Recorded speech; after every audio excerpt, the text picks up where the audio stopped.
오늘은 올 한 해의 마지막 날입니다. 사람들은 한 해를 어떻게 마무리하고 새해를 어떻게 맞이하죠? TV를 보니까 사람들은 다 어디 저 멀리 가서 해가 넘어가는 거 보고요. 또 해맞이, 또 새해의 해가 뜨는 것을 맞이하는 그것을 통해서 새해를 맞이하는 것을 봅니다. 그런데 우리는 한 해를 잘 마무리하기 위해서는 매듭을 잘 지어야 합니다.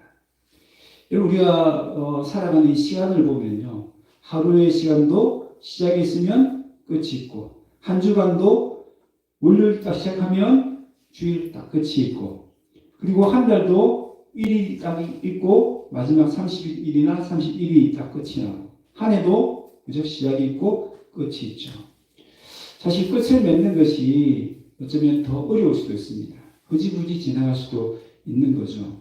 그래서 끝을 잘 맺는 것이 정말 중요한데요. 이런 대나무를 보면 그것을 알 수 있습니다. 대나무는 끝을 보면 그 줄기도 너무 가늘잖아요. 그렇게 가는 그 대나무가 어떤 강풍이 불어도 잘 부러지지 않습니다. 다른 나무보다 더 강해요. 또 잘 성장해요. 이유가 뭘까요? 자세히 보면 이 대나무에는 뭐가 있습니까? 각 마디마다 매듭이 다 지어져 있어요. 그 매듭을 짓고 또 자라고, 매듭을 짓고 또 자라고. 이렇게 매듭을 잘 짓기 때문에 이 대나무는 아주 강해질 수 있고 또 높이 성장을 할 수가 있는 것입니다. 여러분, 우리의 인생도 그렇습니다. 하루의 삶, 또 한 달의 삶, 또 1년의 삶을 잘 매듭 지어질 때 우리 인생도 더 강해질 수 있고요. 더 높이 성장할 수가 있습니다. 자, 그렇다면 올 한 해를 어떻게 매듭을 지으면 좋을까요? 첫 번째는 감사로 매듭을 지어야 합니다. 오늘 본문에 보면 이스라엘이 블레셋과의 전쟁에서 승리를 거두었습니다. 사무엘은 즉시 미스바와 센 사이에 이 돌을 세우고요. 그 돌의 이름을 에벤 에셋이라 지었습니다. 에벤 에셋이라는 이름의 뜻은 여기까지 도와주셨다라는 뜻입니다. 그 말은 뭐예요? 오늘의 승리는 전적으로 하나님의 은혜였음을 고백하는 겁니다. 돌을 세우신 이유는 뭡니까? 기념비를 세운 이유는 이 하나님의 은혜를 잊지 않고 계속 감사하겠다는 그런 의지가 담겨 있는 것입니다. 그래서 그 돌을 볼 때마다 하나님 은혜였지, 우리가 하나님 은혜로 이겼지, 그런 마음을 품겠다라는 의지가 담겨 있는 것이죠. 그래서 우리도 올 한 해를 마무리하면서 올 한 해 동안 나와 또 우리 가정과 우리 교회에 베푸신 그 하나님의 은혜를 기억하고 감사할 수 있어야 합니다. 여러분, 하나님은 이스라엘을 출애굽시킨 이후에 바로 가나안 땅으로 들여보내지 않으셨어요. 어디로 보내셨습니까? 광야로 보내셨습니다. 왜 광야로 보내셨을까? 여러분, 그 광야는요, 우리 인생을 배울 수 있는 학교와 같은 곳이기 때문입니다. 여러분, 흔히 우리 인생을 뭐라 비유합니까? 우리의 인생은 광야와 같다라고 합니다. 그 광야 길을 걸어가는 인생을 인생에 비유하는 것이죠. 이런 광야는 어떤 것입니까? 인간이 생존할 수 있는 여건이 전혀 없는 곳입니다. 생존을 위해서 필요한 것이 거의 없는 곳이 바로 광야예요. 물이 있습니까? 뭐 음식을 구할 수 있습니까? 없는 것이 더 많은 곳이 바로 이 광야죠. 이 광야를 잘 통과하기 위해서는 어떻게 해야 됩니까? 하나님의 은혜가 있어야 하는 것이죠. 하나님의 은혜 없이는 생존할 수 없는 곳이 바로 광야입니다. 그래서 하나님 뭐라고 말씀하십니까? 사람은 떡으로, 이 떡이라는 건 자기 노력을 의미하는 거거든요. 떡으로 사는 것이 아니고 하나님의 말씀으로, 즉 하나님의 은혜로 산다라고 그렇게 말씀하셨습니다. 하늘에서 만나가 내리고 반석에서 물이 나오지 않으면 살 수 없는 이 광야를 우리는 지나가고 있는 겁니다.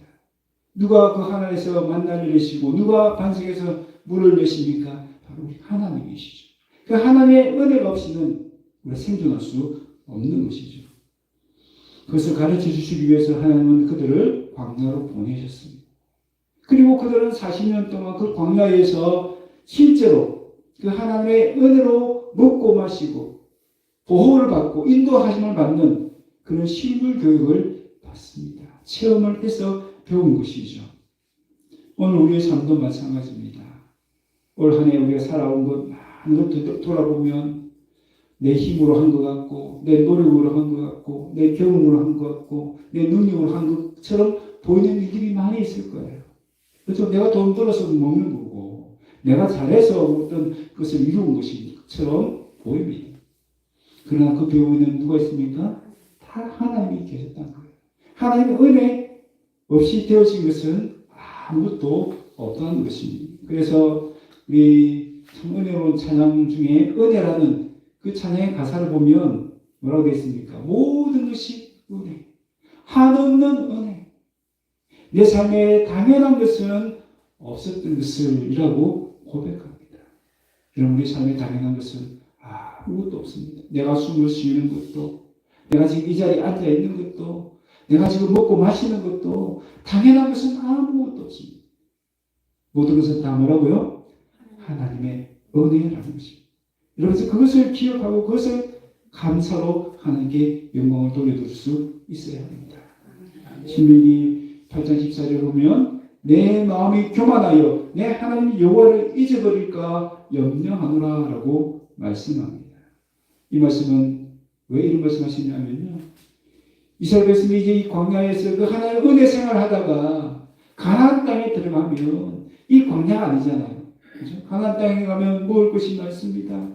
소출이 잘 됩니다. 내 힘으로 다 되는 것 같아요. 그런 세상에서 누구를 잊어버리기 쉽다? 하나님의 은혜를 잊어버리기 쉽다는 겁니다. 그래서 하나님께서 경고하신 거죠. 그렇게 잘 먹고 잘 살 때라도 하나님의 은혜를 절대 잊지 말라는 겁니다. 여러분, 지금 여러분의 삶이 어떻습니까? 모든 것이 잘 되는 것 같고 건강하고 잘 풀리는 것 같고 그렇습니까? 그럴 때일수록 우리는 하나님의 은혜를 잊지 말아야 될 줄로 믿습니다. 2023년 이 한 해 감사로 매듭을 잘 지으시길 바랍니다. 그러면 하나님 우리에게 더 큰 감사거리를 주실 줄로 믿습니다. 두 번째는 청산입니다. 여러분, 청산하는 것은 뭐예요? 우리가 빌린 돈을 갚을 때도 청산이라는 말을 쓰고요. 과거의 부정적인 요소를 씻어내는 것도 청산이다라고 이야기합니다. 이스라엘 백성들은요, 이 에베네셀의 그 승리 이전에 어떤 일이 있었습니까? 정말 가슴 아프고 상처가 되는 패배의 기억이 있었어요. 블레셋과 싸워서 패배했습니다. 그로 말미암아서 사울 왕과 많은 군인들이 죽는 억울한 일을 당했습니다. 심지어 언약궤를 빼앗기는 수치까지 당했습니다. 얼마나 마음이 괴롭고 힘들었겠습니까? 그런데 드디어 그 블레셋과의 싸움에서 승리를 얻었어요. 에베네셀, 여기까지 하나님 우리를 도우셨다. 이 찬양에는 무엇이 포함되어 있습니까? 하나님이 우리의 실패와 우리의 억울함과 우리의 수치를 다 벗겨주시고 풀어주셨다라는 고백이 담겨 있는 것입니다. 여러분, 하나님은 에베네셀의 승리를 통해서 이스라엘 백성들의 그 발목을 잡았던 그 아픔과 상처와 실패와 수치의 억울함의 모든 기억들을 깨끗이 씻어 주셨습니다. 그래서 더 이상 과거의 실패와 그 수치와 그 억울함에 매이지 아니하고 새롭게 일어서서 나아갈 수 있는 은혜를 주셨습니다. 여러분, 사람들은요, 이 과거의 아픔이나 실패나 또 어떤 억울함, 그런 분노에 매여서 전혀 앞으로 나가지 못하는 사람들이 종종 있습니다. 그런 사람들은요, 달력은 새해가 되었지만 그들의 마음과 정신은 여전히 새해가 아닌 거예요. 여전히 그 과거에 매여 있을 수밖에 없는 거죠. 여러분, 우리 성경에 보면 베드로와 가룟 유다의 그 차이를 보게 됩니다. 사실 둘 다 큰 죄를 지었잖아요. 씻을 수 없는 실패를 경험했습니다. 그렇죠? 갈렙 유다는 예수님을 팔았고요. 베드로는 예수를 모른다라고 부인했습니다. 둘 다 똑같이 실패를 했어요. 그런데 한 사람은 그 실패를 청산하지 못해서 결국은 또요, 그 괴로움에 짓눌려가지고 자살로 생을 마감하지 않았습니까? 그런데 베드로는 어떻습니까? 그 실패의 기억들이 있지만 요한복음 마지막 장에 보면 그 예수님이 그 실패를 다 씻어주시잖아요. 그 실패가 오히려 그 하나님께 헌신할 수 있는 디딤돌로 바꾸어 주시지 않았습니까? 얼마나 수치스러운 일입니까? 그런데 베드로는 오히려 그것을 자랑스럽게 사람들에게 알립니다. 고백합니다. 왜요? 그 수치를 덮어주신 하나님의 은혜가 더 크기 때문이죠. 여러분, 우리도 살다 보면 올 한 해 돌아보면 어떻습니까? 잘하는 일들만 있나요? 그렇지 않죠. 실패했던 일, 안 해야 될 말을 또 했던 일, 또 관계 속에서 어떤 억울한 일, 손해봤던 일, 부끄러운 일 얼마나 많이 있습니까? 그런 나 자신을 자책하면서 스스로를 정말 무너뜨리는 그런 경우들이 얼마나 많습니까? 여러분, 이사야 48장 18절 19절을 보면 우리 같이 한번 읽어볼까요? 시작. 너희는 이전의 일을 기억하지 말며 옛적 일을 생각하지 말라. 보라, 내가 새 일을 행하리니 이제 나타낼 것이라. 아멘. 여러분, 이 말은요, 단순히 이전 일을 기억하지 말고 생각하지 말라, 그 뜻이 아닙니다. 무슨 말이에요? 그 기억하기 싫은 과거, 잊어버리고 싶은 그 옛적 일을 하나님의 은혜로 잘 청산하는 뜻입니다. 하나님의 은혜로 잘 청산하면 그 과거의 실패는 오늘의 성공을 위한 디딤돌이 될 수 있습니다. 어제의 수치는 하나님의 은혜를 자랑하는 간증거리가 될 수 있다는 것이죠. 그래서 하나님의 은혜 안에서 청산하는 것이 너무나 중요합니다. 그냥 실패했다고, 내가 잘못했다고, 나 자신을 자책하고, 거기에 계속 매여 있으면요, 가룟 유다처럼 될 수밖에 없는 겁니다. 여러분, 저 목사라고 해서 올 한 해 동안 신앙생활 잘했을까요? 때로는 기도생활 잘 못할 때도 있을 거예요. 말씀생활 잘 못할 때도 있을 거고. 그런 실수나 실패의 모습이 저에게도 있습니다. 근데 그걸 가지고 늘 하나님께 자책하고 나는 안 돼, 난 목사를 할 자격이 없어, 그렇게 늘 위축되어 있다면 어떨까요? 누가 좋아하죠? 사탄이 좋아합니다. 사탄이 그 툴을 노리고 공격해 들어오는 거예요. 우리가 스스로 자책하고 죄책감에 짓눌려 있을 때 그것을 사탄은 이용해서 우리를 완전히 무너뜨리는 것입니다. 우리의 정신을 파괴하고 우리 실력을 파괴하는 것입니다. 여러분, 우리는 어떻게 해야 됩니까? 그럴 때일수록 하나님께 나아야 합니다. 여러분, 탕자를 보십시오. 하나님은 탕자를 있는 모습 그대로 받아주셨습니다. 탕자가 성공했기 때문에 또 완전히 회개했기 때문에 받아준 것이 아닙니다. 그저 있는 모습 그대로 찾아왔기 때문에 그 실패했던 탕자를 하나님이 안아주신 거예요. 마찬가지입니다. 올 한 해 우리 돌아보면 하나님의 부끄러운 일들, 다른 사람들께 잘못한 일들, 정말 상처되는 일들, 아픔들, 수치스러운 일들 많이 있을 거예요. 그냥 그대로 두면 안 돼요. 하나님 은혜 안에서 청산해야 합니다. 하나님 은혜 안에서 그것을 다시 바라보고 그것을 치유할 수 있어야 됩니다. 그럴 때 오늘 성경에 뭐라고 말씀합니까? 하나님이 새 일을 행하시는 것을 너희가 볼 수 있을 것이다 라고 말씀하십니다. 하나님은 우리에게 새 일을 통해서 새 일을 행하실 줄로 믿습니다. 그 하나님의 새 일을 보기 위해서는 올 한 해 지나가는 그 과거에 우리가 더 이상 매여서는 안 되는 것을 믿습니다. 마지막으로 우리가 무엇을 어떻게 매듭지어야 됩니까? 마지막은 회개입니다.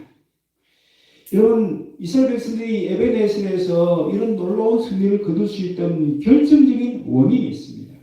그것이 뭐냐면요, 사무엘상 7장 4절에 나옵니다. 이에 이스라엘 자손이 바알들과 아스다롯을 제거하고 여호와만 섬기니라. 아멘. 바알과 아스다롯은 무엇입니까? 하나님이 가장 싫어하시는 우상의 대표자입니다. 그 우상을 제거했다는 거예요. 그 우상으로 향하는 마음을 하나님께로 돌이켰다는 겁니다. 그럼 그것이 회개입니다. 단순히 회개라는 것은 내가 잘못했어, 눈물 흘리고 잘못했습니다 하고 기도하는 그것이 회개가 아니고요. 끝이 아니고요. 내 삶의 방향을 세상에서 하나님께로 돌이키는 겁니다. 우리가 잘 가다가 죄의 길을 가다가 완전히 유턴해서 의의 길로 가는 것을 회개라고 하는 거예요. 그럼 그렇게 회개할 때 하나님은 놀라운 승리를, 하나님만이 하실 수 있는 새 일을 이스라엘 백성들에게 보여주셨습니다. 여러분, 회개는 하나님께로 향하는 첫 발걸음입니다. 회개는 축복과 은혜의 전주곡입니다. 회개 없이 큰 은혜와 큰 축복을 받은 사람은 아무도 없습니다. 옛날 전기기관차가 운행될 때의 일입니다. 한 기관차가 석탄물도 잘 타고 물도 충분하고 기름도 잘 채졌는데 이상하게 움직이지 않는 거예요. 그 원인을 살펴보았더니 어느 파이프에 독사 한 마리가 죽어서 거기에 끼어 있는 겁니다. 그 독사 한 마리가 죽은 독사 한 마리 때문에 막혀서 기차가 가지를 못한 겁니다. 여러분, 우리 몸의 혈관도 잘 흘러가야 되죠. 만약 어떤 곳에 막혀버리면 어떻게 돼요? 큰 위험한 일이 생길 수밖에 없는 거죠. 마찬가지로 하나님의 은혜도 우리 가운데 잘 흘러 들어가야 됩니다. 그런데 제가 그 하나님 우리 삶을 가로막기 때문에 그 은혜가 막혀버리는 거예요. 하나님의 문이 닫혀버리고 기도의 문이 닫혀버리는 것입니다. 여러분, 이스라엘 백성들이 자신들의 죄는 회개할 생각은 하지 아니하고 아무리 기도해도 하나님께서 응답하지 않으시니까 그들은 어떻게 생각했냐면요, 하나님 이제 늙으시는가 봐, 우리의 기도를 듣지 못하시는가 봐, 우리를 도와줄 팔에 힘도 없으신가 봐, 그렇게 생각을 했던 것 같습니다. 그때 하나님께서 이스라엘을 통해서 이렇게 말씀하셨어요. 같이 한번 읽겠습니다. 시작.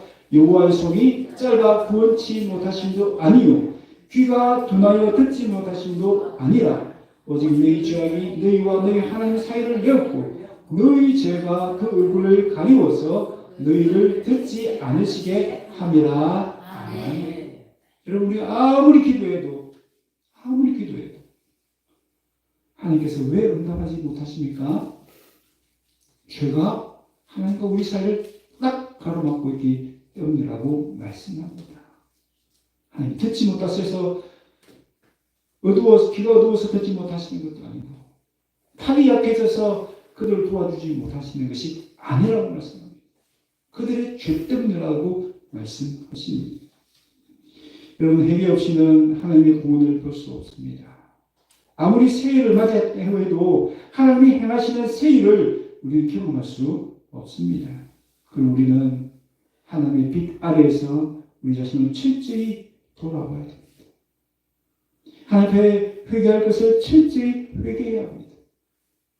올 한 해 우리 자신을 돌아보면서 우리의 신앙생활, 우리의 또 가정생활, 또 다른 사람의 관계, 어떤 직업, 어떤 일이든지 우리 자신을 잘 돌아봐야 돼요. 그래서 하나님 앞에 내가 조금 더 거리낌 있는 죄가 발견된다면 그 죄를 철저히 주님 앞에 회개하고 돌이킬 수 있어야 합니다. 여러분, 하나님은 우리가 회개할 때 우리를 불쌍히 여겨주십니다.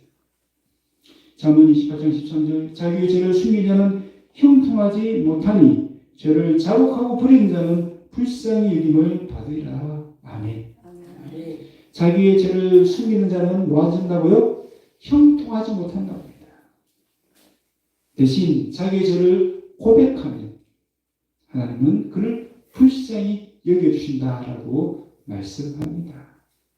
올 한 해 우리 하나님 앞에 정말 부끄럽고 죄송하고 정말 하나님 앞에 설 수 없는 그런 부끄러운 모습들이 참 많이 있죠. 하나님도 아십니다. 그러나 그냥 넘어가면 안 돼요. 하나님께 철저히 회개하고 나를 불쌍히 여겨달라고 하나님께 엎드려야 합니다. 그렇게 나를 키우는 시간을 가지셔야 돼요. 그럴 때 우리는 대나무의 비움처럼 더 강해질 수가 있는 것입니다. 올 한 해 그냥 넘어가지 마시고 회개로 매듭을 잘 지으시기를 바랍니다. 제가 다른 교회에 있을 때 이제 돌아가시기 직전에 한 성도를 만났습니다. 근데 참 돌아가시기 전이니까 이제 마음이 참 많이 무거워질 것 같아요. 자녀들에게 잘못한 거 생각나고 또 다른 사람들에게 잘못한 거 막 그때 생각나는 것 같더라고요. 그때서야 이제 막 미안하다, 죄송하다 이렇게 이야기하는 그런 모습을 보았습니다. 여러분, 물론 그 마지막 순간에 나도 자신을 돌아보고 그렇게 자녀들이나 가족들에게 미안한 마음을 남기고 매듭을 짓는 것 참 아름다운 모습이죠. 그러나 굳이 그때까지 기다릴 필요가 뭐 있습니까? 그렇죠? 우리 하나님도 그렇고 우리 다른 사람들도 그렇고 마무리 질 거 빨리 마무리 지어야 됩니다. 여러분, 인간관계 속에서 참 중요한 세 가지 많이 있는데요. 첫 번째는 고맙습니다. 두 번째는 미안합니다. 세 번째는 괜찮습니다. 여러분, 오늘 한 해 우리가 보내면서 우리 성도들 가운데도 고마운 분 계실 거고 또 미안한 분도 계실 거고 그러나 괜찮다고 이야기해 줄 분도 계실 거예요. 우리 시간 스스로 그렇게 한번 세 마디 한번 같이 서로 하겠습니다. 고맙습니다. 고맙습니다. 마음을 담아서 다시 정말 고맙습니다. 정말 고맙습니다. 미안합니다. 잘하지 못해서 미안합니다. 못나서 미안합니다. 그래도 괜찮습니다. 옆에 계심이 괜찮습니다. 여러분, 우리는 혼자 이 땅에 살아갈 수 없어요. 옆에 누군가 있어야 돼요. 무엇보다 누가 계셔야 되죠? 하나님이 내 곁에 계셔야 돼요. 하나님 내 곁에 계셔야 되는데 우리 가운데 죄가 있으면 하나님도 우리에게 가까이 올 수가 없습니다. 아무리 우리 사랑해도 내가 죄가 있으면 하나님 가까이 올 수가 없어요. 복을 주고 싶어도 복을 줄 수가 없어요. 올 한 해 하나님과의 관계, 또 우리 가족들과의 관계, 우리 자녀들과의 관계, 그 관계에서 매듭을 지어야 될 것 잘 매듭을 지으시기를 바랍니다. 감사로 매듭을 지시고 우리의 어두운 기억을 잘 청산하심으로 매듭을 지으시고 또 하나님 관계 속에서 죄를 회개하심으로 잘 매듭을 지으시기를 바랍니다. 그래서 새해에 하나님께서 행하시는 새해를 경험할 수 있는 저 여러분 다 되시길 주의 이름으로 축원합니다.